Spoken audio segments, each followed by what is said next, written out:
नमस्कार मंडळी, स्वागत आहे आपल्या नाद चॅनलवरती, जिथं मिळतं महाराष्ट्रातील सर्वात जलद आणि अचूक अपडेट. तर मंडळी, आज 9/12 रोजी खटाव येथे एक भव्य दिव्य ओपनचं मैदान पार पडत आहे आणि या मैदानात रती मारती आणि टॉपच नंदी दमदार हजेरी लावणार आहेत. या सर्व टॉप नंदींची गट आपल्या चॅनलवर मी कालच रात्री टाकलेले आहेत. नक्की जाऊन बघा, कारण प्रत्येक गटाचं नेमकं विश्लेषण तुम्हाला आधीच दिलं आहे.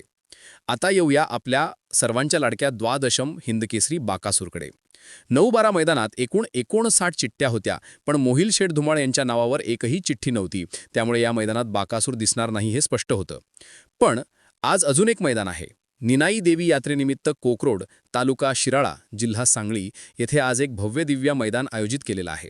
या मैदानाच्या लाईव्ह लॉटनुसार गट क्रमांक 23 मध्ये तास क्रमांक 3 वर मोहिल धुमाळ यांच्या नावावर चिठ्ठी सुटलेली आहे आणि याच चिठ्ठीमुळे या मैदानात बाकासूर पालटण्याची शक्यता जास्त आहे. कन्फर्म सांगता येत नाही, पण चान्स प्रचंड आहे.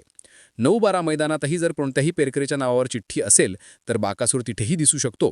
पण कोकरोड मैदानातील तास क्रमांक 3 हा सध्या सर्वात मजबूत संकेत आहे.